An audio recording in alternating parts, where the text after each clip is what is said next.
Punching is quite important when it comes to a wrestling match, particularly if you're a wrestler like The Big Show, whose finisher is just a bigger punch. Over the years, there have been some highly skilled workers who make their punches look first rate. I'm thinking of The Undertaker, Jerry Lawler, Scott Hall, Terry Funk, to name but a few. There are those guys, and then there are these 10 gentlemen in this list. Now, I should caveat it by saying this is just a matter of opinion, not even my opinion. I'm just reading it off whatculture.com. Please don't come after me. I have also never been in a fight in my entire life. Thank goodness for these. And I'm not saying that these guys can't punch. I might have to interview some of them one day, and I don't want them sitting down saying, "Oh, crap at punching, am I? Let's see how you feel after this." What I'm saying is their worked punches need a bit of, well, work. With that in mind, I'm Adam Wilborn from What Culture, and these are the 10 wrestlers with the worst punches in the business. Number 10, The Rock. So we're starting here with literally my favourite pro wrestler of all time. Look, I love The Rock, but I think it's fair to say he's not the most authentic pro wrestler of all time, is he? I mean, his finish was the sodding people's elbow, let's not forget, and the same issues that people have with that can be applied to his punches. Look, it's a bloody good time, but it is also kind of ludicrous and a little bit distracting. Whilst we're at it, they're more slaps than punches half the time as well. Nevertheless, if you want to be entertained, you stick with The Rock's punches. If you want realism in your fighting, stick with his partner from the Rock and Sock connection, Mick Foley. Although I am forever convinced that spitting on your hand makes your punches more powerful. Number 9, Pete Dunne. He's going to see this and snap my fingers off, isn't he? Another wrestler I am a huge fan of next up on this list, Pete Dunne. Just look at him, those facial expressions, that mouth guard scowl, the way he just swaggers about as a bruiserweight. I love him, but it's fair to say that despite how much he has got a main roster headliner written all over him, his strikes have come in for a bit of flack online recently, with some people even saying it's the weakest part of his game. Now, again, I will say his forearm strikes are exceptional, and we are kind of nitpicking here, but when you get all that attention and win all those bloody titles before the age of 26, this is going to happen. Other parts of his game, joint manipulation and just straight up biting people, great. Punches, not so much. If you want true British strong style, Tyler Bates is your man. But if he sees this, Pete Dunne, don't forget, this is Andy Murray reporting for What Culture. Number 8, Rob Van Dam. Kicks, A+. Punches, C-. See me after class.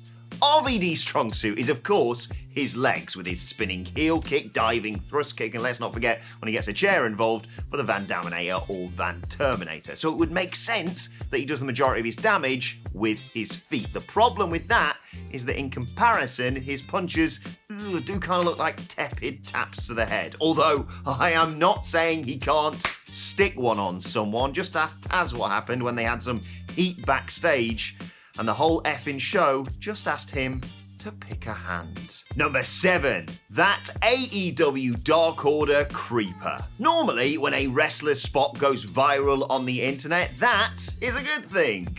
Not in this case, though. At the last Dynamite of 2019, the Dark Order came in and just beat up everyone. Well, I say beat up everyone, almost beat up everyone. It's one thing for a punch to not look like it hurts, it's another for it to miss completely. Wrestler Eric Cannon came forward and admitted it was doing the whiffing on that show, basically saying that Dustin Rhodes was already kind of hurt, bleeding, and he was just trying to take care of him. To be fair, the Dark Order actually worked this into a storyline not too long afterwards, so yeah, I suppose all's well that ends well. Number 6, Jeff Hardy. Don't get me wrong, Jeff Hardy can be tremendous at brawling. Just look at his matches with The Undertaker and Umaga, for example. But I think it's fair to say that he's more well known over his nearly 30 years in this business for his aerial skills than his fighting skills. As much as fans will try and defend him, we prefer to see a mule kick or a baseball slide out of him than him chinning some bloke. Although he has won multiple world titles. So it just goes to show, kids, you don't have to be good at punching to be monumentally successful.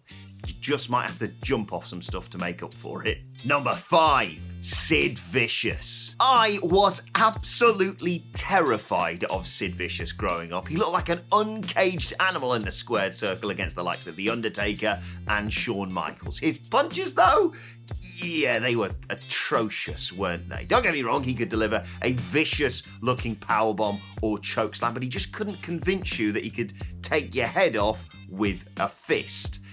Especially when he was in there against guys like Taker, who, as I said earlier, their striking game was so good. It's kind of weird, isn't it? Because he left, obviously, to go and take up baseball, so you'd assume he'd be better with his hands.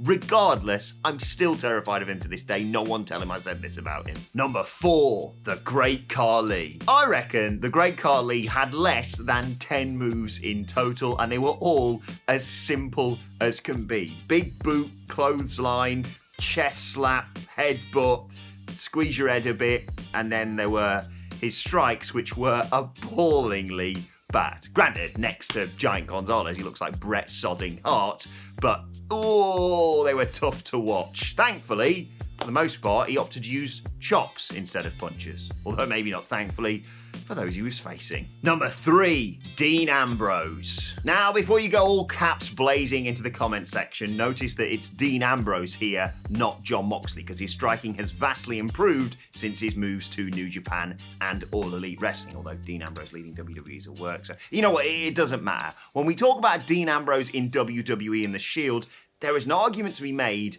that his punches were the worst of any full-time competitor at the time. I don't think it helped that rather than his sort of brawling loose cannon that he's presented as now in AEW, he was this wild, wacky, lunatic fringe coming after you. He looked like a teenager punching their pillow after they got broken up with. You could argue the Superman punch looked more realistic than whatever Dean was throwing.